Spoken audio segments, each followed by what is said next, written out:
এই হলো Caterpillar fungus, Nepali ভাষায় যাকে ইয়ারসা গুম্বা বলে।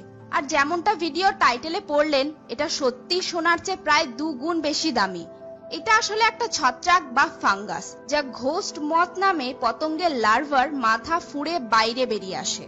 ইয়ারসা গুম্বা তখন তৈরি হয় যখন অফিওকর্ডিসেপ্স সাইনেনসিস নামে ছত্রাকটি মাটির তলায় লুকিয়ে থাকা ঘোস্ট মথের লার্ভাকে অ্যাটাক করে মেরে ফেলে এবং তার থেকে সব নিউট্রিয়েন্টস শোষণ করে বাইরে বেরিয়ে আসে।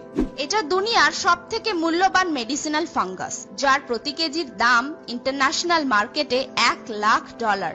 কিন্তু এতে কি এমন আছে যে এটা সোনার থেকেও বেশি মূল্যবান? চাইনিজ, টিবেটান এবং নেপালি ফক মেডিসিন কালচারে এই ক্যাটারপিলার ফাঙ্গাস থেকে ক্যান্সার, অ্যাজমা এবং নপুংসকতার ওষুধ তৈরির কথা বলা হয়েছে। এই ইয়ারসা গুম্বা ভারত, নেপাল, ভুটান এবং তিব্বতের সেই সমস্ত জায়গায় পাওয়া যায় যেগুলি হিমালয়ের পার্বত্য অঞ্চলের পাদদেশে অবস্থান করছে। এটি মূলত 3000 থেকে 5000 মিটার উচ্চতায় লক্ষ্য করা যায়। তবে ইয়ারসা গুম্বার প্রথম উল্লেখ পাওয়া যায় 1694 সালে ওয়াং অ্যাং নামে এক চীনা ডাক্তারের লেখা ট্র্যাডিশনাল চাইনিজ মেডিসিনের কম্পেন্ডিয়াম অফ ম্যাটেরিয়া মেডিকা বইতে।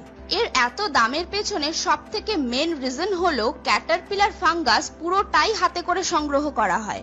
নেপালি, তিব্বতি, লামা এবং গোর্খারা মে-জুন মাসে ইয়ারসা গুম্বার খোঁজে হিমালয়ের নির্দিষ্ট অঞ্চলে রোজ আসে এবং এটাই এদের রুজিরুটির একমাত্র সম্বল।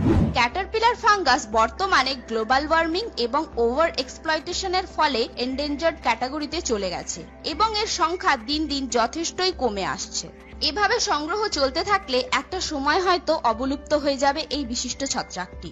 অনেক কম পরিমাণে পাওয়া যায় বলেই এর মূল্য সোনাকেও ছাড়িয়ে গেছে।